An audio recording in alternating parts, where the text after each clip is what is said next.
حضرت عیسیٰ علیہ السلام کے دور کا قصہ ہے کہ حضرت عیسیٰ علیہ السلام ایک قبر کے پاس سے گزرے تو محسوس کیا، کشف ہوا کہ اس قبر پر عذاب ہو رہا ہے، یعنی اس قبر کے مردے پر عذاب ہو رہا ہے۔ حضرت عیسیٰ علیہ السلام وہاں سے گزر کے آگے چلے گئے۔ کچھ عرصے کے بعد پھر واپس گزر ہوا، اسی قبر کے پاس سے گزرے تو اس قبر پر اللہ کی رحمت برس رہی تھی۔ آپ نے محسوس کیا اور اللہ سے مکاشف ہوئے، اللہ سے مناجات کی کہ یا اللہ، یہ کیا ماجرا ہے کہ میں جب کچھ عرصہ پہلے اس قبر کے پاس سے گزرا تھا تو اس قبر کے مردے پر عذاب ہو رہا تھا، اور آج جب میں گزرا ہوں تو اس قبر پر آپ کی رحمت برس رہی ہے، آخر اس کی کیا وجہ ہے؟ اللہ رب العزت نے فرمایا کہ اس کا ایک بچہ آج مدرسے میں داخل ہوا اور اس نے بسم اللہ الرحمن الرحیم پڑھی، اور مجھے اسی بسم اللہ کی میں نے برکت سے اس کو بخش دیا، اس لیے اس قبر پر میں نے اپنی رحمت بھیجی۔ یعنی آپ یہ دیکھیں، محسوس کریں کہ صرف بسم اللہ پڑھنے پر اللہ تعالیٰ نے ایک قبر کے مردے سے عذاب ہٹا دیا۔ تو آپ غور کریں کہ جب پورا قرآن بچہ پڑھتا ہو، اس کے والدین کو اس کا کتنا اجر ملے گا۔ تو سب ماں بہنوں بھائیوں کو یہ خصوصی گزارش ہے کہ اپنے بچوں کو قرآن کی خصوصاً تعلیم دیں۔ خالی پڑھانا مقصود نہیں ہے، خالی حفظ کرانا مقصود نہیں ہے، پر اصل پتہ ہونا چاہیے کہ قرآن ہمیں کیا کہہ رہا ہے، اللہ کا کلام ہمیں کیا بتا رہا ہے، اللہ کا کلام ہمیں کون سے رستے پر لے جانا چاہتا ہے اور ہم کس رستے پر جا رہے ہیں۔ خصوصاً اپنے گھروں پر دین کی تعلیم کا بندوبست کریں، روزانہ ایک احادیث پڑھ لیا کریں، ایک آیت کا ترجمہ پڑھ لیا کریں، درود شریف کی کثرت کریں، آیت کریمہ کی کثرت کریں، استغفار کی کثرت کریں۔ ہمارے گھروں میں، ہمارے دکانوں میں ہمارے مسائل اتنے بڑھ رہے ہیں کہ ہم معاشی طور پر بہت تباہ حالی کی طرف جا رہے ہیں۔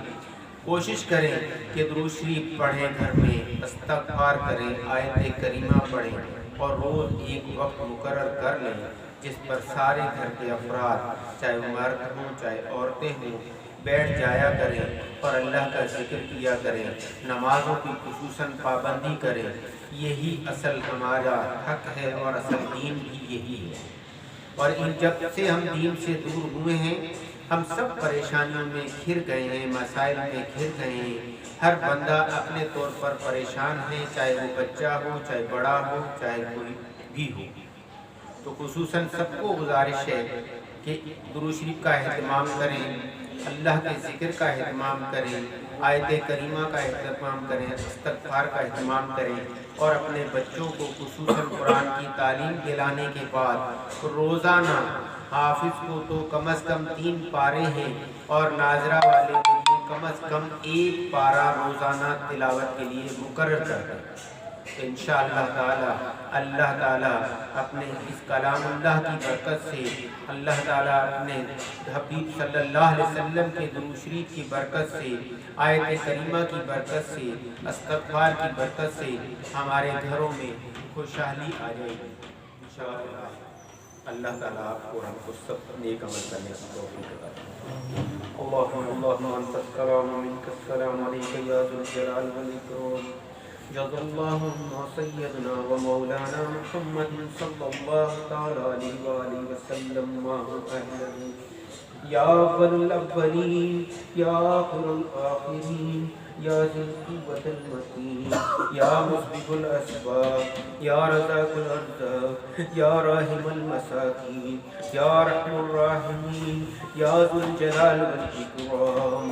ربنا آتنا فی الدنیا حسنة وفی الآخرة حسنة وقنا عذاب النار وقنا عذاب القبر وقنا عذاب الحشر وقنا عذاب اليوم الميزان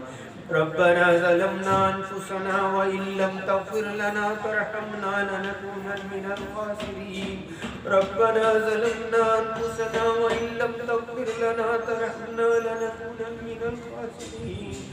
لا إله إلا أنت سبحانك إني كنت من الظالمين لا إله إلا أنت سبحانك إني كنت من الظالمين رب اغفر وارحم وأنت خير الراحمين رب اغفر وارحم وأنت خير الراحمين اللهم صل صلاة كاملة وسلم سلاما تاما على سيدنا محمد الذي تنال بالعقد تنفل بقرب تغزى بالحوائج تنال برقائب حسن الخواتم يستسقي الغمام بوجه الكريم ولا آل صحبه في كل لمحة نفس بعد كل معلوم لك یا اللہ ہم گنہگار ہیں سیاہکار ہیں ریاکار ہیں یا اللہ ہمیں معاف فرما دیجئے یا اللہ ہمیں معاف فرما دیجئے یا اللہ ہم آپ کے دربار میں ہاتھ باندھ کے کھڑے ہیں ہاتھ پھیلا کے کھڑے ہیں یا اللہ ہمیں معاف فرما دیجئے یا اللہ ہمیں معاف فرما دیجئے یا اللہ اس کلام اللہ کی برکت سے ہمیں معاف فرما دیجئے یا اللہ ہم سب کو قبول فرما دیجئے یا اللہ ہم سب کو قبول فرما دیجئے یا اللہ اس کلام اللہ میں جو رستہ آپ نے بتایا ہے یا اللہ ہم سب کو اس پر عمل کرنے کی توفیق عطا فرما دیجئے یا اللہ آپ کے پیارے حبیب صلی اللہ علیہ وسلم کے رستے پر عمل کرنے والا بنا دیجئے یا اللہ ہمیں ہر وقت کلام اللہ پڑھنے والا سمجھنے والا بنا دیجئے یا اللہ ہمیں ہر وقت آپ کا ذکر کرنے والا بنا دیجئے یا اللہ ہمیں ہر وقت آپ کی حبیب صلی اللہ علیہ وسلم پر درود شریف پڑھنے والا بنا دیجئے یا اللہ ہمیں معاف فرما دیجئے یا اللہ ہم گناہگار ہیں یا اللہ گناہگار ہیں آپ کے سامنے ہاتھ پھیلا کے کھڑے ہیں یا اللہ ہم سب پریشان بھی ہیں یا اللہ ہم سب مشکلات میں گھرے ہوئے ہیں یا اللہ ہماری مائیں بہنیں کچھ لوگ اس میں بیمار ہیں یا اللہ سب کو صحت کاملہ عاجلہ عطا فرما دیجئے یا اللہ ہم سب کی مشکلات پریشانیاں دور فرما دیجئے یا اللہ ہم سب کے رزق روزی میں برکتیں عطا فرما دیجئے یا اللہ ہمیں قبول فرما دیجئے یا اللہ جس کے بھائی اور بہن جو بھی اس محفل میں موجود ہیں جن کے ہاتھ کوئی بھی حاجت ہو یا اللہ اپنے فضل و کرم سے اسے پورا فرما دیجئے یا اللہ جو مانگا ہے اسے بھی قبول فرما دیجئے جو نہ مانگ سکے یا اللہ دل میں اس کی حسرت رہ گئی اسے بھی قبول فرما دیجئے وہ بھی بن مانگے عطا فرما دیجئے یا اللہ ہم سب کو معاف فرما دیجئے یا اللہ ہم سب کو اپنے بچوں کو قرآن کی تعلیم دینے والا بنا دیجئے یا اللہ اس قرآن پاک کی برکات سے ہم والدین کی بھی بخشش کا ذریعہ بنا دیجئے یا اللہ اسے ہم عمل کرنے والا بنا دیجئے یا اللہ ہمیں معاف فرما دیجئے یا اللہ ہمیں معاف فرما دیجئے یا اللہ اس بچی نے جو قرآن ناظرہ کیا ہے یا اللہ اسے بھی عمل کرنے والا بنا دیجئے یا اللہ بالخصوص اس کے والدین کو بھی ہدایت نصیب فرما دیجئے یا اللہ اس کی قرآن کی برکتوں سے یا اللہ اسے دین کا گہوارہ اس کے گھر کو دین کا گہوارہ بنا دیجئے یا اللہ آپ فرماتے ہیں کہ یا اللہ ایک لفظ پر 10 نیکیاں ہیں یا اللہ اس قرآن پڑھنے والی بچی نے یہ آپ کا پورا کلام پڑھا ہے یا اللہ یہ اتنی نیکیاں ہیں یا اللہ جتنے بھی حضرات اور خواتین و مولانا محمد صلی اللہ علیہ وسلم وانت المستعان وعلیک البلاغ